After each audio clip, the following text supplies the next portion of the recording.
ठीक है ना। तो कल हमने पढ़ा था पोटेंशियल एनर्जी, क्या पढ़ा था, half K x square plus U mean, half K x square plus U mean. अगर मान लो ये हमने पढ़ा था ना, U equal to half K x square plus U mean. अब मान लेते हैं x इक्वल टू 0 पर मीन पे ये पोटेंशियल एनर्जी होती है half K x square plus U mean position, और x होता है a sin ओमेगा t। ठीक है। अगर मान लो जनरली क्या होगा, मीन पोजीशन पे जो पोटेंशियल एनर्जी होती है वो 0 होती है ना, ध्यान दो ना, मीन पोजीशन पोटेंशियल एनर्जी क्या होगी, 0 होगी। पर अगर मान लो दे दिया जाए तो ये लगाना half K x square plus U mean, मतलब हमेशा नहीं होता 0, पर हाँ अगर रेफरेंस हम मीन पे क्या मान ले कि पोटेंशियल एनर्जी रेफरेंस मीन पे क्या है, 0 है, तो ये 0 मान लीजिए। अब अगर मान लो एवरेज पोटेंशियल एनर्जी निकालना है तो वो सर एवरेज क्या हो जाएगा, हाफ के एक्स स्क्वायर, तो x तो ये तो लिखो a square sin square omega t। अब इसका एवरेज लेना है, इसका एवरेज वैल्यू कितनी होती है 1/2, तो ये आ जाएगा। और k होता है m ओमेगा स्क्वायर होता है, तो यहां से एवरेज पोटेंशियल आ जाएगी 1/4 k a स्क्वायर, ये 1/4 k m omega square a square. और बात करें टोटल एनर्जी की, टोटल एनर्जी क्या हो जाएगा, दोनों का सम हो जाएगा, काइनेटिक और पोटेंशियल का सम। तो काइनेटिक एनर्जी कितना निकाला था हमने, half m omega square square minus square, और ये आ जाएगा हाफ के एक्स स्क्वायर। अच्छा ये मान रहे हैं कि मीन पे क्या है, मीन पे पोटेंशियल एनर्जी क्या है, 0, ये मान चल रहे हैं ना, ये मान चल रहे हैं कि यू मीन कितना है, 0। अब इसको रेफरेंस मान रहे हैं, मीन को क्या मान रहे हैं, ये हमारा रेफरेंस था, ठीक है ना। तो उसके लिए टोटल एनर्जी कितनी आ जाएगी, half m omega square a square, जो कि कितनी आएगी, कांस्टेंट आएगी। ठीक है। अब हमें देखना है ग्राफ, है ना, सारी एनर्जी का ग्राफ, तो इंपॉर्टेंट है ये, बहुत बार ग्राफ बहुत बार पूछा गया है। ठीक है, तो ग्राफ देख लेते हैं। तो graph of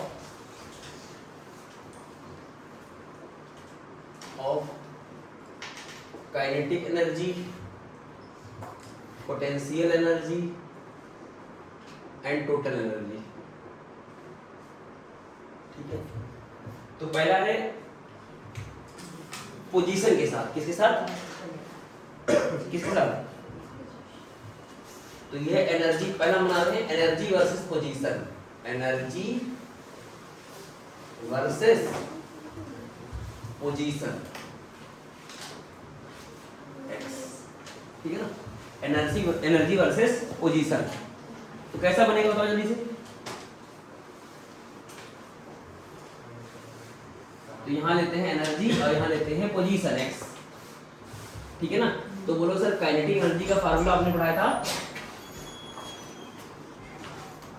half m omega square a square minus x square, और पोटेंशियल एनर्जी कितनी थी, हाफ के एक्स स्क्वायर, और टोटल एनर्जी तो कांस्टेंट थी, टोटल एनर्जी कितनी थी, half m omega square a square. अगर इसको ड्रॉ करें ना, तो देखो अगर मैं पोटेंशियल एनर्जी का ग्राफ देखो तो क्या बनेगा, पैराबोला बनेगा ना, अरे y बराबर x square, y equal to x square. ध्यान देना पोटेंशियल एनर्जी ग्राफ कैसा बनेगा, दिख रही है, पैराबोला। कैसा बनेगा, पैराबोला। अच्छा यहाँ मान चल रहे हैं कि मीन पे क्या पोटेंशियल एनर्जी 0 है, तो इसका तो यहाँ से स्टार्ट करेगा। अगर मान लो मीन पे नहीं मानते तो क्या होता है, यहाँ से स्टार्ट करते, लेकिन यहाँ से स्टार्ट कर रहे हैं तो ये ऐसे करके क्या बनेगा, पैराबोला।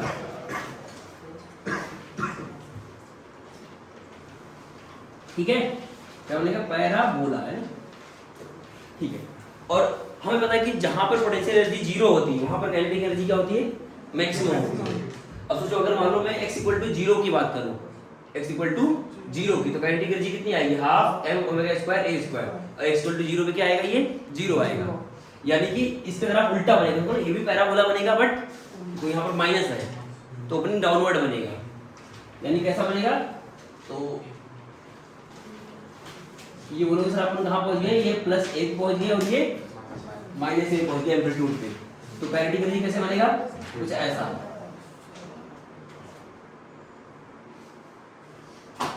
ठीक है ना, काइनेटिक एनर्जी 0 होगी कहाँ पर, एक्सट्रीम पोजीशन पर, कहाँ पे, एक्सट्रीम पोजीशन पर। ठीक है ना। और ये हो गया हमारा किसका एनर्जी, ये कौन सा एनर्जी हुआ, पोटेंशियल, और ये कौन सा हुआ, काइनेटिक। और टोटल क्या हो जाएगा, कांस्टेंट हो जाएगा। तो ये टोटल ये कितना है, तो वो सही टोटल हो जाएगा। देखो ये वाली जो हो जाएगी ये क्या हो जाएगी टोटल। तो ये किसका ग्राफ है टोटल एनर्जी। और ये कितनी है ये, ठीक है ना। तो ये पॉइंट क्या हो जाएगा हाफ एम ओमेगा स्क्वायर ए स्क्वायर। तो टोटल एनर्जी क्या हो जाएगी कांस्टेंट हो जाएगी। तो ये हमारा आ गया एनर्जी वर्सेस पोजीशन। समझ में आ रहा है। ये होगा पोटेंशियल एनर्जी, ये होगा काइनेटिक एनर्जी, और ये एनर्जी क्या हो गई टोटल कांस्टेंट हो गई। अगर मान लो पोटेंशियल एनर्जी पहले स्टार्टिंग में कुछ होती है तो ये ग्राफ थोड़ा सा क्या होता है हल्का सा ऊपर उठा होता है, हल्का सा, और तो टोटल एनर्जी थोड़ी सी ऊपर गिर जाती। ठीक है बना लो।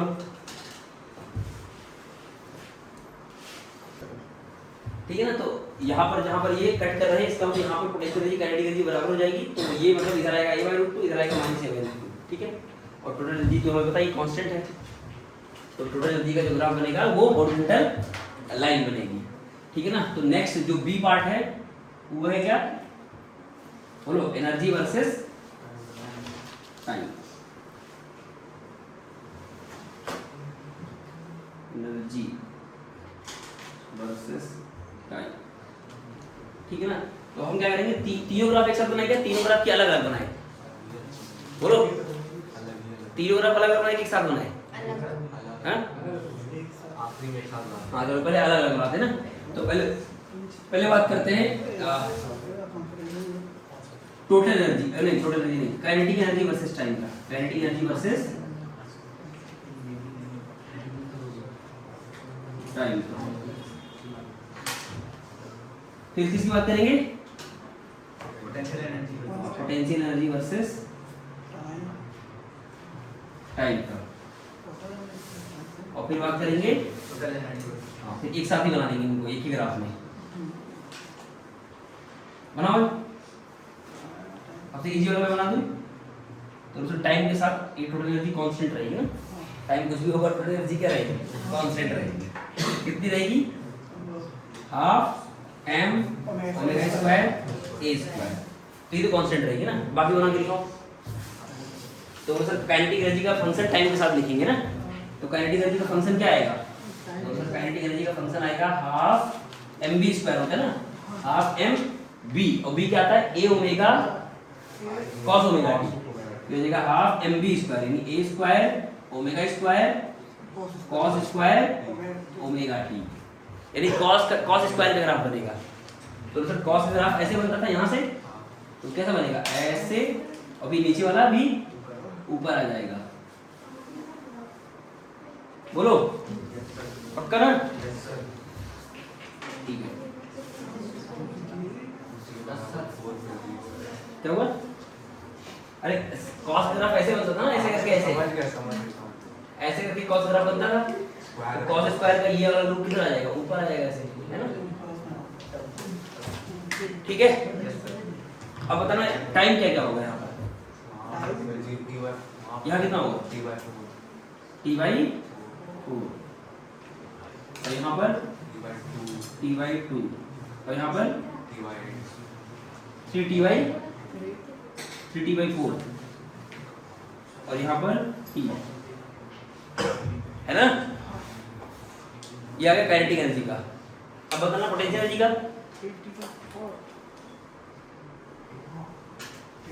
अरे यार t/4 फिर 2t/4 3t/4 फिर 4t/4।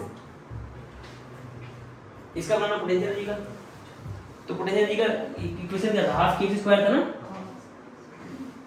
हाफ के x क्या था a sin ओमेगा t। तो a square sin square omega t। तो किसका ग्राफ बनेगा sin स्क्वायर का। तो sin ग्राफ ऐसे करके ऐसे बनता था। तो बस क्या होगा वही नीचे वाला हाँ ठीक है। तो ये आएगा कितना t/4 t/2 3t/4 और ये t। ठीक है ना। अगर इसी को साथ में बनाए तब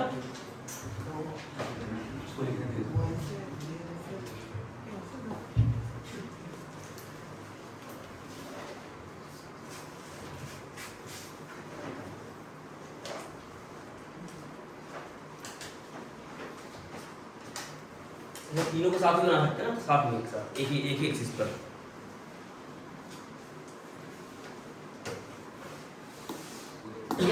ये सारे ग्राफ कब हैं? जब मीन पोजीशन क्या है? 0 है। मतलब x इक्वल टू 0 से सब कुछ स्टार्ट हो रहा है। अगर मान लो मीन पोजीशन चेंज हो गया पार्टिकल का, तो इसका मतलब जो ये साइन और कॉस का फंक्शन आएगा उसके अंदर क्या आएगा? एक एक्स्ट्रा फेज आएगा। यहाँ पे एक्स्ट्रा क्या आएगा? फेज आएगा, मतलब कुछ प्लस फाई होगा। तो इससे ग्राफ क्या होगा? थोड़ा शिफ्टेड नजर आएगा। ठीक है, जैसे अगर मान लो बोले कि पार्टिकल स्टार्ट किया ए से स्टार्ट किया, तो इसका मतलब यहाँ पर प्लस पाई बाई 2 आ जाएगा, यहाँ पर प्लस पाई बाई 2 आ जाएगा। तो जो पोटेंशियल एनर्जी का है वो क्या बन जाएगा? Kinetic energy. और जो काइनेटिक एनर्जी वो क्या बन जाएगा? Potential energy. समझे कि नहीं? तो ध्यान क्या रखना है कि पार्टिकल कहाँ से स्टार्ट किया। तो ये सारे ग्राफ कहाँ से हैं?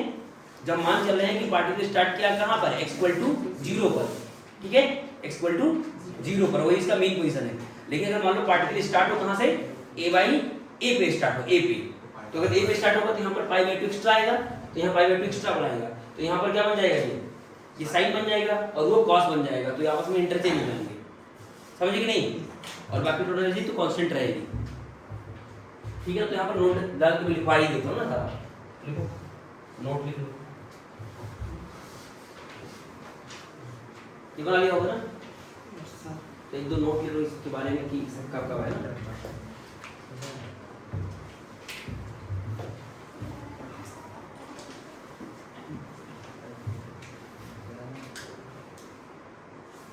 तो नोट क्या लिखना है कि काइनेटिक एनर्जी मैक्सिमम कितनी होगी? मैक्सिमम कितनी होगी? बोलो। Half m omega square a square. ये कहाँ पे होगा? जब तुम व्हेन x इक्वल टू 0 क्या हो? Mean position.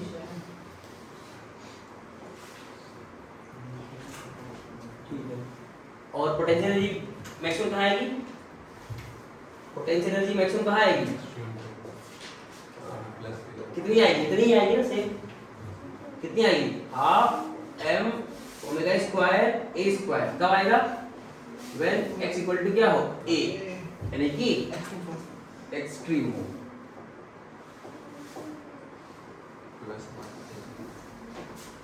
हाँ, प्लस माइनस है, मतलब वही ठीक है ना।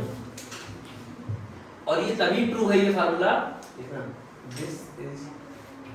This is true, this is true only when x equal to 0 क्या हो? Is mean position.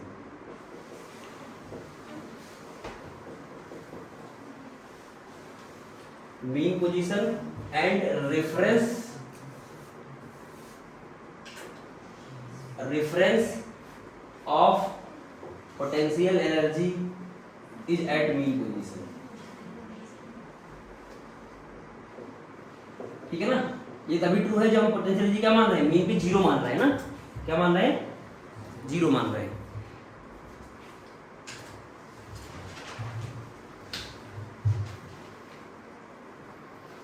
ठीक है ना? तो एक क्वेश्चन लेते हैं पहले, इस पे इसी पे ही।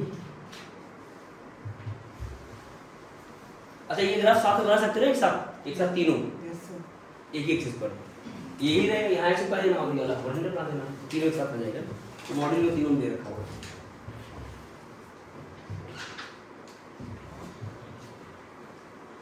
अगला है एक एग्जांपल ले रहा हूँ, एक दो क्वेश्चन ले लेते हैं, बस खत्म करते हैं। एग्जांपल है u equal to 20 plus x minus 2 का होल स्क्वायर। ये पोटेंशियल एनर्जी है ना, ये पोटेंशियल एनर्जी रखा है। क्वेश्चन है फाइंड पोजीशन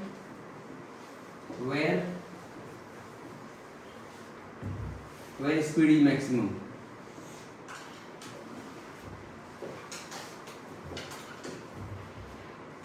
ठीक है ना, where speed is maximum।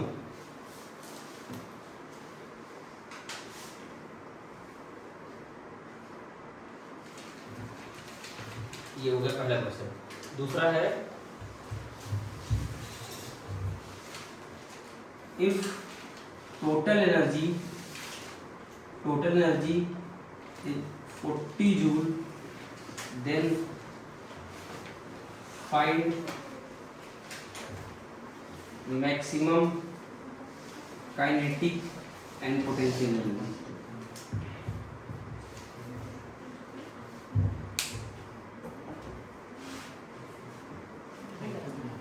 ठीक है ना। तो ये दे रखा है हमें potential energy versus positional graph. तो बोल रहा है कि स्पीड मतलब वो पोजीशन निकालो जहां स्पीड मैक्सिमम हो। तो स्पीड मैक्सिमम कहां होगा? मीन पोजीशन पर। और मीन कहां आता है? जहां पर नेट फोर्स क्या होता है? जीरो होता है, मतलब बॉडी इक्विलिब्रियम में होती है। तो सबसे पहले हम क्या निकालेंगे बोलो? उसका मीन पोजीशन, ठीक है ना।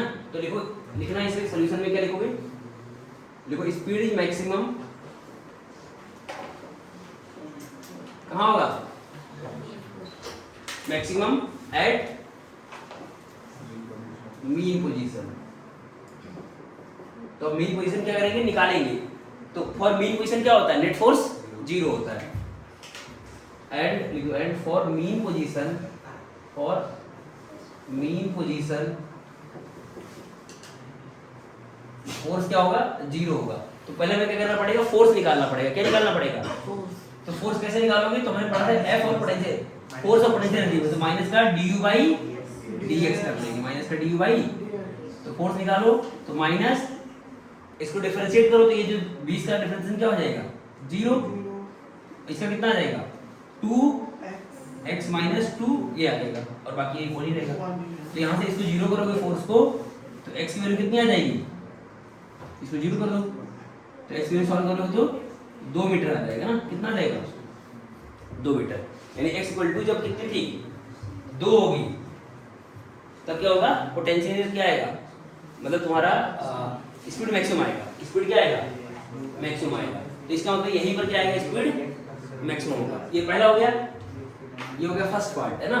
दूसरा पार्ट क्या निकालना था? दूसरा पार्ट क्या निकालना था कि अगर टोटल एनर्जी 40 जूल है, एनर्जी कितनी है? 40 जूल, ठीक है। तो हमें बताना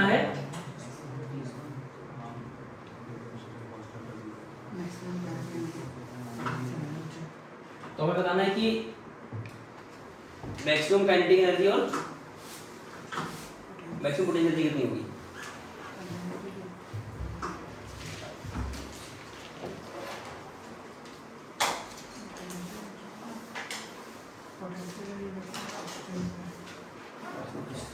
ठीक है, यहाँ पर मैं एक बना रहा हूँ ना, 3 सेक्शन बना दे रहा हूँ। डेटा और देना था जो हो जाते हैं ना। यहाँ पर देख रहा हूँ, मान लो यहाँ पर लिखता हूँ टोटल एनर्जी, यहाँ लिखता हूँ काइनेटिक एनर्जी और यहाँ लिखता हूँ पोटेंशियल एनर्जी। और यहाँ पर हम बात करेंगे, एक मीन पे बात करेंगे। किसकी बात करेंगे? मीन पे और एक्सट्रीम पर, ठीक है। तो मीन पे पोटेंशियल कितनी है? सब टोटल एनर्जी तो हमेशा कांस्टेंट ही रहेगी ना। कितनी रहेगी? 40 है ना। और काइनेटिक एनर्जी, काइनेटिक एनर्जी कितनी होगी? टोटल माइनस पोटेंशियल एनर्जी ना, टोटल माइनस। अच्छा, काइनेटिक एनर्जी यहाँ तो जीरो होगी ना, यहाँ कितनी होगी? यहाँ जीरो होगी। तो यहाँ पर पोटेंशियल एनर्जी कितनी हो जाएगी? कितनी हो जाएगी? 40। और काइनेटिक एनर्जी कितनी हो जाएगी यहाँ पे? मेन पे ये 40 हो जाएगी ना, और यहाँ पे ये 40 हो जाएगा, और यहाँ पर ये मीन पोटेंशियल जीरो हो जाएगी ना। तो यहाँ से तो मैक्सिमम मेजर करना, इसका मैक्सिमम इतना, वही सिंपल है, फालतू दे दिया क्वेश्चन। अरे सिंपल यहाँ फार्मूला लगाना है, मतलब टोटल एनर्जी दे देगा, टोटल एनर्जी क्या होगी? मैक्सिमम और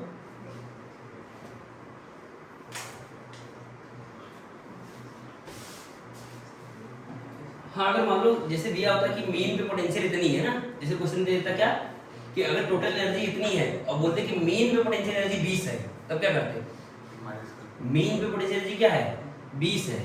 तो इसका मतलब यहाँ पर हम कितना लिखते? यहाँ पर कितना लिखते? 20। तो यहाँ कितना बचता? 20। इसका मतलब maximum potential energy, kinetic energy कितनी होगी फिर? यानी अगर मान ले ये बोलते कि रेफरेंस पे, जैसे रेफरेंस पे हम क्या मानते हैं? जीरो मानते हैं। मान लो रेफरेंस पे ही 20 हो जाए, यानी मीन पे पोटेंशियल एनर्जी कितनी हो जाए? 20। तो यहाँ कितना होगा? 20। ये 20 ही रहेगा ना, यहाँ पे टोटल तो 40 है। तो काइनेटिक एनर्जी कितनी रहेगी? यहाँ 20 रहेगी, यहाँ पर पोटेंशियल एनर्जी कितनी रहेगी? और यहाँ पर काइनेटिक एनर्जी, टोटल एनर्जी 40 रहेगी, और काइनेटिक एनर्जी मीन पे कितनी है 40, यहाँ है 0 और यहाँ है 0, यहाँ पर 40। लेकिन अगर बोले कि पोटेंशियल एनर्जी क्या है, मीन पे 20 है पहले से ही, तो यहाँ क्या लिखेंगे 20 और वहाँ पे एक्सट्रीम पे तो 40 हो जाएगी ना फिर। अरे मीन पे अगर मान लो 20 है तो एक्सट्रीम पे जाएगी तो क्या हो जाएगी 40 हो जाएगी। अरे मीन पे रेफरेंस हम मानते थे ना, तो मीन पे क्या मानते थे रेफरेंस, तो रेफरेंस पे हमने ही 20 मान लिया कि रेफरेंस जो मीन है वो एक्चुअली 20 ही है पहले से, तो यहाँ आएगा तो 20 बढ़ जाएगा। कितना बढ़ेगा? अरे क्योंकि टोटल एनर्जी कितनी है 40 ही है, टोटल एनर्जी कितनी है 40 है, एनर्जी कांस्टेंट रहेगी ना। और हमने मान लिया कि पोटेंशियल एनर्जी मीन पे ही कितना है 20 है, तो यहाँ जाएगा तो कितना होगा 40। इसका मतलब काइनेटिक एनर्जी मैक्सिमम कितनी होगी, सिर्फ 20 ही हो सकती है। काइनेटिक एनर्जी मैक्सिमम कितनी हो सकती है? अगर ये क्वेश्चन बोले क्या बोले कि मीन पे पोटेंशियल एनर्जी कितनी है 20 है, तो मैक्सिमम काइनेटिक एनर्जी कितनी हो सकती है सिर्फ 20, और पोटेंशियल एनर्जी कितनी हो सकती है 40। समझे कि नहीं? और यहाँ पर चलो ठीक है ना, मान चल रहा है कि मीन पे पोटेंशियल एनर्जी क्या है 0, तो इसका मतलब जो मैक्सिमम काइनेटिक एनर्जी होगा वही क्या होगा, वही मैक्सिमम पोटेंशियल होगा और वही काइनेटिक होगा। ठीक है समझे? अगर मीन पे कुछ दे दे पोटेंशियल एनर्जी, ठीक है ना, कैसे काइनेटिक एनर्जी जो होगा पोटेंशियल एनर्जी तो बचा घटाना ही पड़ेगा, क्योंकि मीन पे पोटेंशियल एनर्जी कितनी है 20 है, तो बचा कितना 20, तो 20 कहाँ जाएगा वो काइनेटिक में जाएगा, तो काइनेटिक क्या आएगा 20 ही आएगा, लेकिन पोटेंशियल कितना आएगा 40 आएगा। काइनेटिक एनर्जी तो मीन पे ही आएगा ना। अरे सुना, यहाँ पर पोटेंशियल एनर्जी कितनी है 20 है, तो यहाँ काइनेटिक एनर्जी कितनी होगी 20 होगी। यहाँ जब जाओगे तो काइनेटिक एनर्जी क्या होगी 0, पोटेंशियल एनर्जी कितनी हो जाएगी 40, है ना। टोटल एनर्जी हमेशा कितनी होगी 40। लेकिन ये तब है जब मीन पे पोटेंशियल क्या है 20। ठीक है ना, एक और लिख लो, देखो ए पार्टिकल क्वेश्चन को, ए particle execute SHM, last question है, फिर हम टाइम से स्टार्ट करते हैं ना। बाकी फार्मूला में क्वेश्चन आएगा एनर्जी के, तो उसको ट्राई करना पड़ता है ना। ए particle execute SHM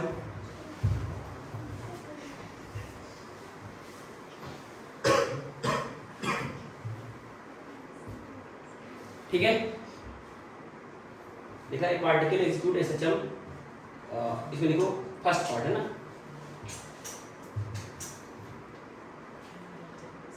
find fraction of total energy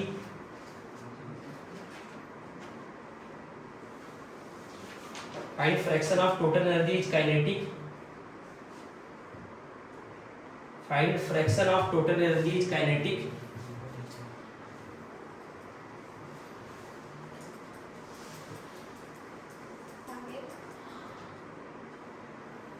क्या लिखा तुमने? फाइंड ये को व्हाट लिखना छोड़ो ना, what fraction of total energy is kinetic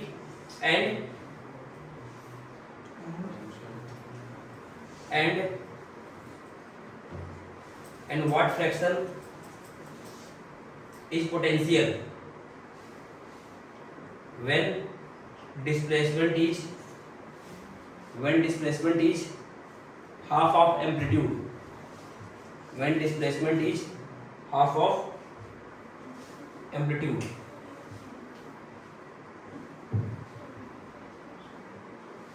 ठीक है, और दूसरा लिख लो जो हमने निकाला था ना a/√2 है ना, वो निकालो ना। तो देखो at what value of displacement, at what value of displacement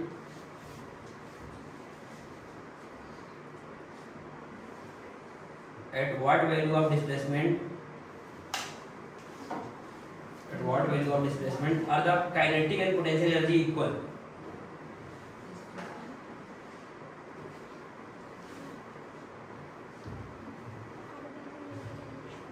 या फिर ऐसे हो सकता है कि वो लोकेशन बताओ जहां पर काइनेटिक एनर्जी 70% है और 30% क्या है पोटेंशियल एनर्जी, तो निकाल लोगे कि नहीं?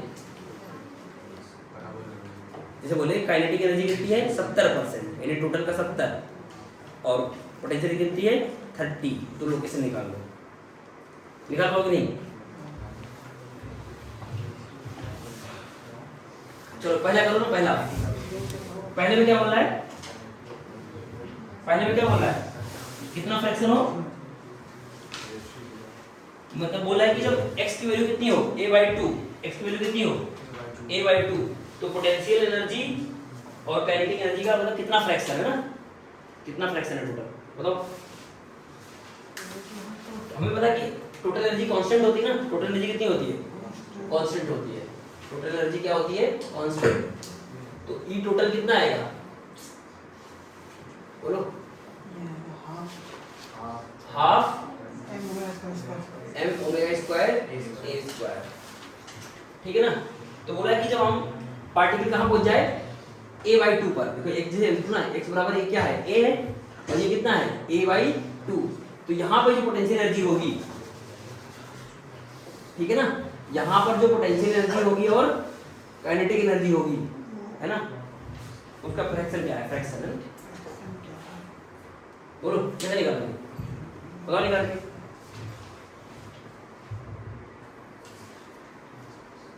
अच्छा फ्रैक्शन कैसे निकालते हैं बोलो, तो सर टोटल डिवाइड बाई या फिर काइनेटिक एनर्जी बाई टोटल, है ना। अगर काइनेटिक एनर्जी का फ्रैक्शन निकालना तो क्या करोगे, काइनेटिक एनर्जी कितनी है अपॉन टोटल, है ना, ई टोटल,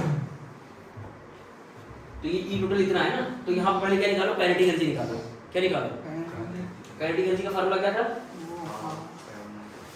बोलो, half m omega square a square minus x square, तो x यहाँ क्या है a/2 है ना, बताओ कितना है,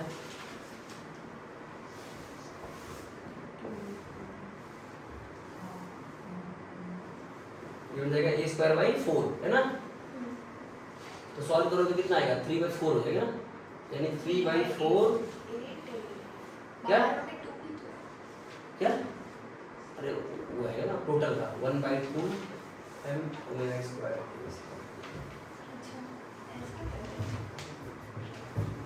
ठीक है।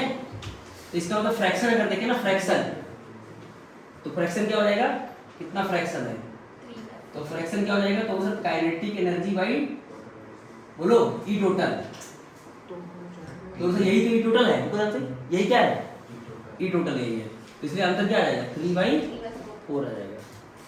अरे यही जो टोटल था ना यार, ये यही ई टोटल है, तो उधर जाएगा, तो फ्रैक्शन क्या जाएगा ke/e टोटल, सॉल्व कितना आ जाएगा 3/4, यानी कि 3/4 कितने परसेंट हुआ,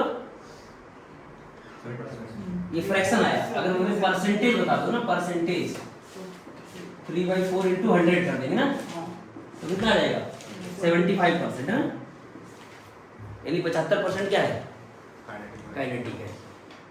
और ऐसे ही पोटेंशियल निकालने के लिए क्या करो, पोटेंशियल का फॉर्मूला लगा दोगे, पोटेंशियल का फॉर्मूला क्या था, half kx square, kx square, तो हाफ kx कितना है a/2, तो a/2 का होल स्क्वायर, तो आ जाएगा 1/4 ऑफ k स्क्वायर, और k ये आया पोटेंशियल एनर्जी, और ये क्या बन गया टोटल, ध्यान दो ये क्या बन गया टोटल, तो p/e टोटल कितना आ गया 1/4, तो ये आ गया फ्रैक्शन, ये क्या आ गया फ्रैक्शन, ठीक है ना। और परसेंटेज कितना रहेगा 25%, है ना 25।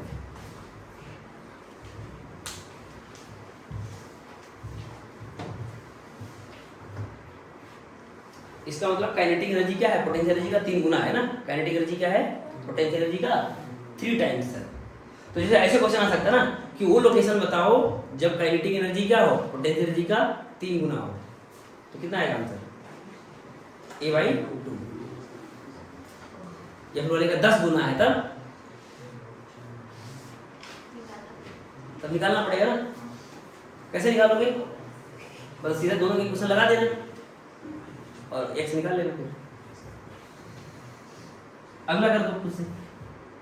सेकंड पार्ट ना, सेकंड पार्ट में क्या बोल रहा है कि वो लोकेशन बताओ जहां पर क्या हो एनर्जी हाँ इक्वल हो, तो इक्वल कर दो।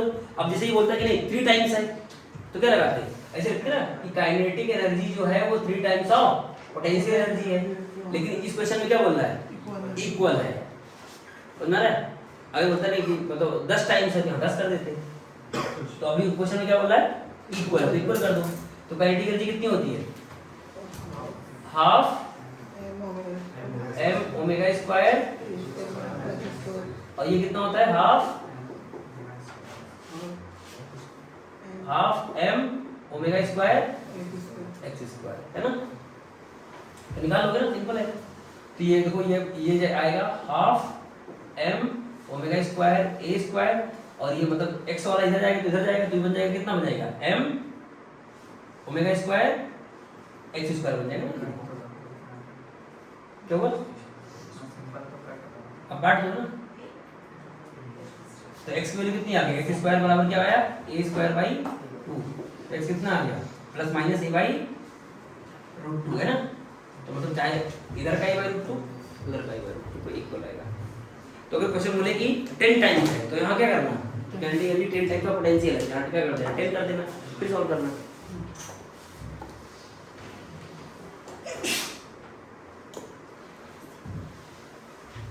ठीक है, तो यहाँ से ये खत्म हो जाता है।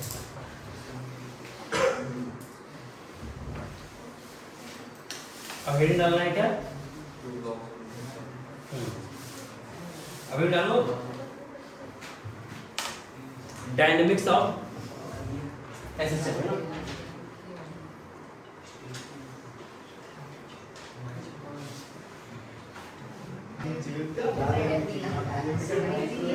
अरे अब बात नहीं करना, हेड डालना है। अब सुनना है, देखो 8 लेक्चर हो गए इसके। अब ये चैप्टर में मतलब काइनेमेटिक्स में तुम्हें सब आना चाहिए, हर एक चीज। अब देखो जो भी लेक्चर चले ना, साथ में अच्छे क्वेश्चन लगाया करो। मतलब बुक्स देखो, बढ़िया बुक्स देखो, इंटरनेट में मिल जाएगा अच्छी बुक्स, है ना। नहीं अब बुक से एग्जाम्पल किया करो ना। तो उनके पास मोबाइल है ना, तो एक आध बुक दे दूंगा, उससे क्वेश्चन किया करो, एग्जाम्पल। अच्छे एग्जाम्पल करोगे तो ज्यादा फायदा होगा। जो कर सकते हैं ना, और जो नहीं कर सकते, जिनको लगता है कि यही भारी है, तो नोट्स पढ़े और क्वेश्चंस लगाए पीओआईक्यू वाले के लिए, अपने मॉड्यूल और पीओआईक्यू लगाएगा। डायनामिक्स ऑफ एसएचएफ, ठीक है ना। तो अभी तक हम बात कर रहे थे क्या, वेलोसिटी, एक्सेलरेशन, यही सब की बात कर रहे थे ना। वेलोसिटी, एक्सेलरेशन, डिस्प्लेसमेंट, इन सब की बात ही कर रहे थे, और एनर्जी की बात करनी है। अब देखो डायनामिक्स ऑफ एसएचएफ में, तो सबसे पहले लिखो ना, कैलकुलेशन ऑफ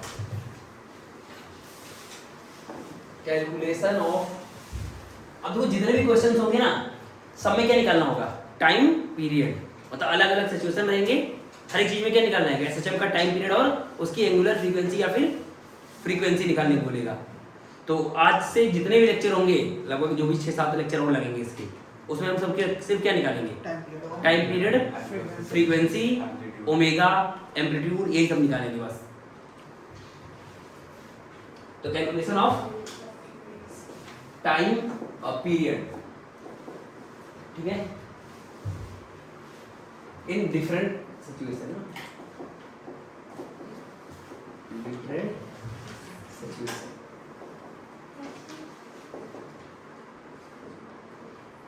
ठीक है, तो इसके मैं कुछ स्टेप बता रहा हूं ना। देखो टाइम पीरियड निकालने के 2 मेथड हैं, एक है फोर्स मेथड और एक है एनर्जी मेथड। ध्यान दो, टाइम पीरियड एंगुलर फ्रीक्वेंसी निकालने के कितने मेथड है, तो 2 मेथड है। एक कौन सा है, एक है फोर्स मेथड और एक है एनर्जी मेथड। जिस केस में फोर्स निकालना आसान हो वहां फोर्स मेथड लगाना है, और जिस केस में एनर्जी निकालना आसान हो उसमें क्या लगाना है, एनर्जी मेथड। तो ये कैसे समझ में आएगा कब कौन सा लगाना है, तो मैं लिखवा दूंगा।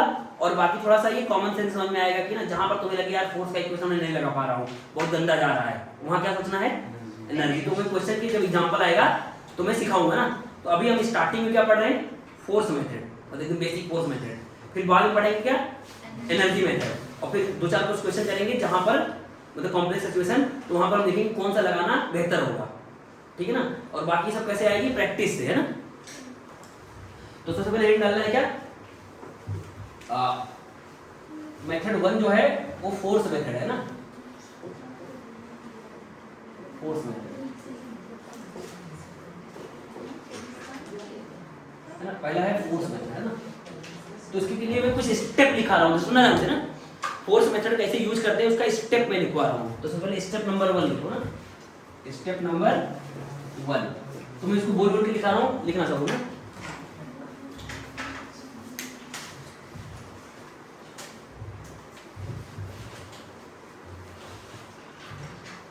ठीक है ना, बहुत सारे स्टेप होंगे, उस स्टेप को फॉलो करना है और फिर आ जाएगा ना। तो स्टेप नंबर 1 लिखो, फाइंड मीन। देखो फाइंड मीन, पहला स्टेप क्या है, स्टेप नंबर 1 है ना।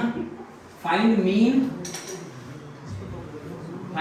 ब्रैकेट में देना इक्विलिब्रियम पोजीशन, इक्विलिब्रियम पोजीशन। पहले तुम्हें क्या करना है, मीन पोजीशन फाइंड आउट करना है, लेकिन कैसा मीन पोजीशन होना चाहिए, स्टेबल इक्विलिब्रियम। कैसा होना चाहिए, स्टेबल इक्विलिब्रियम। कैसा होना चाहिए, अच्छा तुम्हें पता समझ में आता ना, स्टेबल और न्यूट्रल क्या होता है। टाइप्स ऑफ इक्विलिब्रियम पढ़ाया होगा, स्टेबल, अनस्टेबल और बोलो न्यूट्रल। ये सिखाया होगा कि स्टेबल में ऐसा कुछ एग्जांपल बताया होगा, देखो ऐसे करके, ऐसे बॉल ले लिया, इसको अगर तुम इधर डिस्प्लेस करोगे तो वापस आ जाएगा, इधर करोगे तो वापस आ जाएगा, तो स्टेबल होता है। और अगर यहाँ पे इक्विलिब्रियम है और तुमने इधर डिस्प्लेस किया तो वापस गिर जाएगा, तो मतलब इक्विलिब्रियम से शिफ्ट हो जाएगा, और यहाँ पर क्या है, वापस आ जाएगा। तो ये स्टेबल है और ये अनस्टेबल है, और ये वाला क्या है, इसको डिस्प्लेस करोगे फिर से इक्विलिब्रियम आ जाएगा, तो ये न्यूट्रल है। ठीक है ना। तो ऐसा होने के लिए क्या होना चाहिए, स्टेबल इक्विलिब्रियम। मतलब तुम डिस्प्लेस करो इक्विलिब्रियम से तो वापस कहाँ जाए, इक्विलिब्रियम में आ जाए।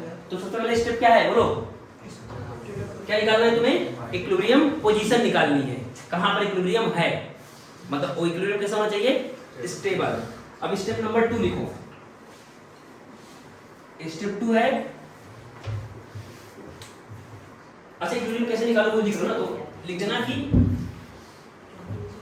ये लिख लो वेयर एफ नेट 0 हो जाए, एफ नेट क्या हो जाए, 0 हो जाए। इक्विलिब्रियम की क्या कर दोगे, एफ नेट को 0 कर दो ना, अभी स्टेप 2 नहीं पे लिखना, एफ नेट को 0 कर दो, यानी कि a बराबर 0 हो जाएगा, तो a 0 जाएगा तो x की वैल्यू आ जाएगी।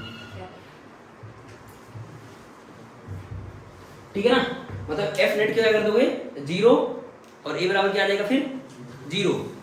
ठीक है, फिर तुम्हें क्या करना है, अगला स्टेप, इसी में लिख देना right mean position force relation. ठीक है ना, ये है उसी, अभी स्टेप नंबर 1 ही है ना। नेट फोर्स को 0 करना, ए 0 कर देना, नेट फोर्स को 0 करना मतलब ए को 0 कर देना, और फिर तुम्हें क्या लिखना है, मीन पोजीशन फोर्स रिलेशन लिखना, मतलब इसको शॉर्ट में लिखते हैं MPFR, है ना। अभी क्या होगा मैं बताऊंगा इस चीज को ना। अब स्टेप नंबर 2 लिखो। अब तुम्हें क्या करना है, जब तुम्हें मीन पोजीशन मिल जाएगी तो तुम्हें क्या करना है, उसको क्या करना, मीन पोजीशन से क्या करना, डिस्प्लेस करना। समझ में आ रहा है। अगला स्टेप क्या रहेगा कि पार्टिकल का मीन पोजीशन मिल गया, अब क्या करना, उसको वहां से थोड़ा सा डिस्प्लेस करना, और फिर क्या निकालना, उस पर कितना फोर्स लग रहा है ना। तो अगर लिखना डिस्टर्ब, देखो disturb particle to very small displacement x, देखो स्टेप नंबर 2 में लिखो,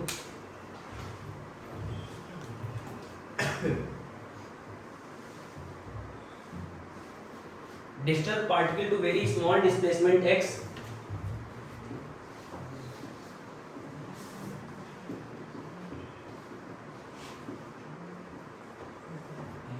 very small displacement x,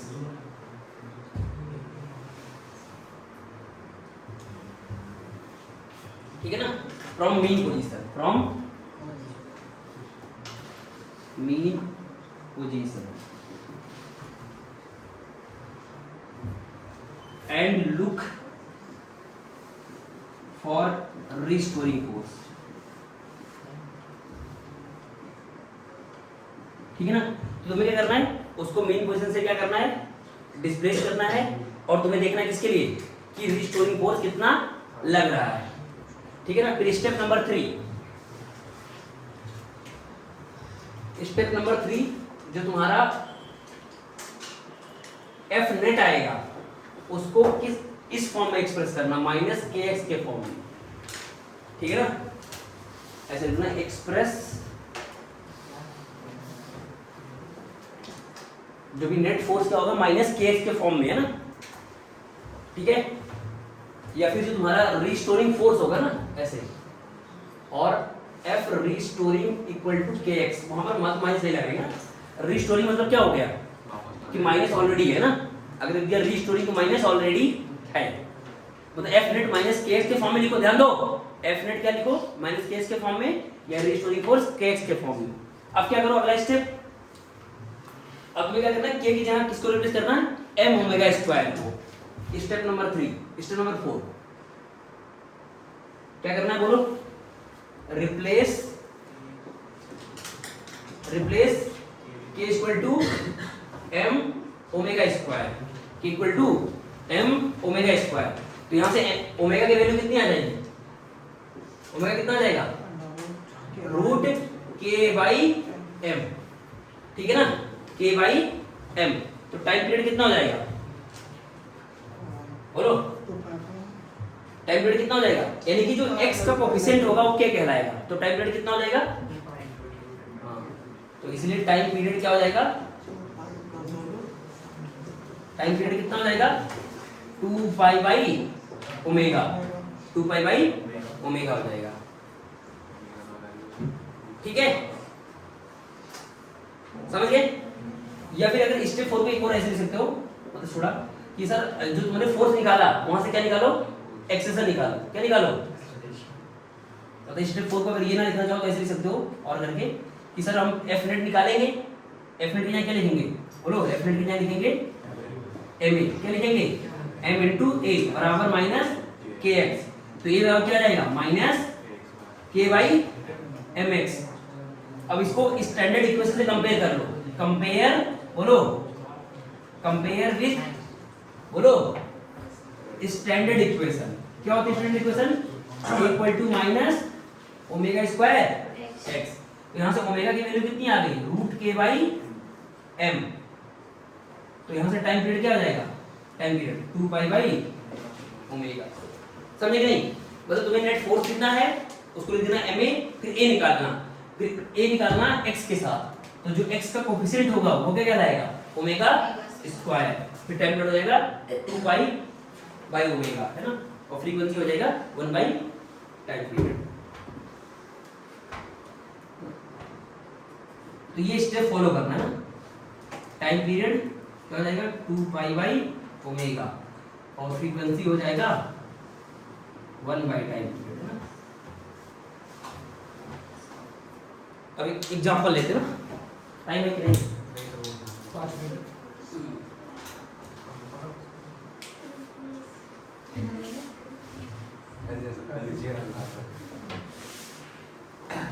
example है पहला, ये भी क्वेश्चन ही देते हैं, क्वेश्चन पहला है horizontal spring, horizontal spring mass system.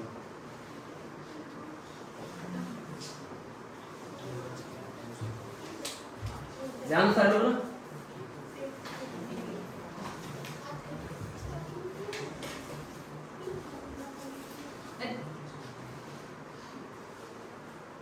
ये मास m है, ये स्प्रिंग कांस्टेंट k है ना, ठीक है, और ये यहाँ पर ये हिंज है, और ये सरफेसेस है स्मूथ है ना, सब कुछ क्या है स्मूथ है, मतलब स्मूथ सरफेस पे रखा हुआ है। तो सबसे पहले हम क्या निकालेंगे, इक्विलिब्रियम, तो सर ऑलरेडी क्या है, इक्विलिब्रियम में ही है, ऑलरेडी क्या है, तो इक्विलिब्रियम तो यही हो गया, बोलो, ठीक है ना। तो ये अपने नेचुरल लेंथ में, अभी क्या है ये अपने नेचुरल लेंथ में, ये अपने नेचुरल लेंथ में, तो यही हमारा क्या है अभी इक्विलिब्रियम है, क्योंकि इधर n लग रहा होगा, इधर mg लग रहा होगा, तो इक्विलिब्रियम ही है ऑलरेडी, तो यही हमारा क्या है इक्विलिब्रियम पोजीशन। तो यहाँ पर इक्विलिब्रियम निकालने की जरूरत नहीं है, ऑलरेडी क्या है इक्विलिब्रियम है।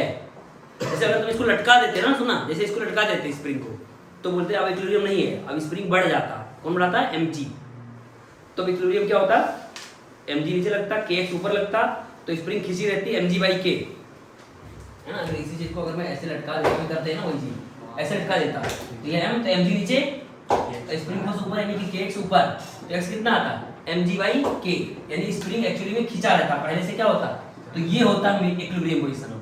अब ये नहीं होता, ये नेचुरल लेंथ था और ये था इक्विलिब्रियम, लेकिन इसमें वही नेचुरल है, वही क्या है, इक्विलिब्रियम। समझे? तो इसका मतलब यही नेचुरल लेंथ है और यही क्या है, यही इक्विलिब्रियम पोजीशन है ना, यही क्या है, इक्विलिब्रियम। तो अगला स्टेप क्या था कि इक्विलिब्रियम निकालने के बाद क्या करना है, बोलो, बॉडी को अच्छा चेक करना है कि स्टेबल है कि अनस्टेबल, स्टेबल है कि अनस्टेबल। ध्यान देना। तो बोलो सर अगर इक्विलिब्रियम से डिस्प्लेस करो ऐसे, तो स्प्रिंग क्या करेगा, वापस खींच लेगा। तो बोलो सर ये कैसा होगा, इसको दबाएंगे तो स्प्रिंग क्या करेगा, भगा देगा। तो इसका इक्विलिब्रियम कैसा होगा, स्टेबल। ठीक है, तो हमारा कंडीशन मतलब फुलफिल हो रहा है ना कि ठीक है सर इक्विलिब्रियम निकालेंगे, फिर देखेंगे कि फोर्स कैसा होना चाहिए, रीस्टोरिंग होना चाहिए। ठीक है, तो रीस्टोरिंग हो गया। अब क्या करते हैं, इसको मीन पोजीशन से डिस्प्लेस करते हैं। तो मीन पोजीशन से हमने क्या कर दिया, इसको डिस्प्लेस कर दिया, ऐसे करते करते यहाँ कर दिया। ठीक है ना, तो कितना डिस्प्लेस किया, x डिस्प्लेस किया। तो अब इसमें क्या निकालेंगे, फोर्स की इक्वेशन निकालेंगे। क्या निकालेंगे, फोर्स की इक्वेशन। तो फोर्स किधर लगेगा, इधर लगेगा, जो कि स्प्रिंग फोर्स होगा। ठीक है ना, तो स्प्रिंग फोर्स जो कि रिस्टोरिंग है, तो इसलिए जो हमारा रिस्टोरिंग फोर्स क्या आएगा, kx आएगा। रिस्टोरिंग फोर्स क्या आएगा, या फिर बोलोगे नेट फोर्स क्या आएगा, माइनस kx आएगा। रिस्टोरिंग अगर लिख रहे हो तो माइनस नहीं लगाएंगे क्योंकि ऑलरेडी क्या हो गया, रिस्टोरिंग है। तो क्या आ गया, माइनस kx। अब एक यहाँ क्या लिखेंगे, अगला step m into a minus kx। तो यहाँ से a की वैल्यू कितनी आ गई, minus k by m into x, ये आ गया। अब इसको स्टैंडर्ड इक्वेशन से कंपेयर कर लोगे, तो स्टैंडर्ड इक्वेशन क्या थी, a equal to minus omega square x, ये थी स्टैंडर्ड इक्वेशन ऑफ SHM। तो कंपेयर करो, बोलो, कंपेयर कर दिया, बोलो, तो ओमेगा कितना आया, ओमेगा स्क्वायर। तो सर ओमेगा स्क्वायर की वैल्यू आ गई k बाई m। तो ओमेगा कितना आ गया, रूट k बाई m। तो ये हमारा आ गया एंगुलर फ्रीक्वेंसी आ गई। ठीक है ना, तो टाइम पीरियड कितना हो जाएगा, टाइम पीरियड आ गया t बराबर 2 पाई बाई ओमेगा, यानी कि 2 pi under root m by k। ठीक है ना, और फ्रीक्वेंसी कितना आ जाएगा, 1 बाई टाइम पीरियड। तो क्या आ जाएगा 1/2 pi under root k by m। ठीक है ना, तो ये हो गया हॉरिजॉन्टल स्प्रिंग। अब बात करते हैं वर्टिकल स्प्रिंग की। अच्छा, स्प्रिंग जो है वो मासलेस है ना, कैसा है, हॉरिजॉन्टल स्प्रिंग, और ये है मासलेस है ना। मासलेस का मतलब ये हुआ कि ये ब्लॉक बहुत भारी है और स्प्रिंग उसके कंपैरिजन में क्या है, बहुत कम है। ठीक है, कि जैसे ये 10 kg का है मान लो ब्लॉक, ध्यान देना, तो ये मान लो 5-10 ग्राम का होगा ना।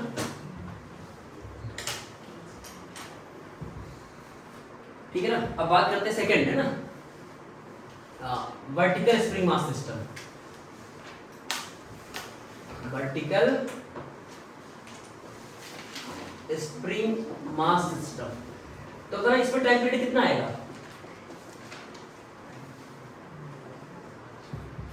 ठीक है ना, इसका तो टाइम पीरियड इसमें भी सेम ही आता है ना, कैसे आता है देखते हैं ना, देख लेते हैं फटाफट। चलिए इसको बात करते हैं।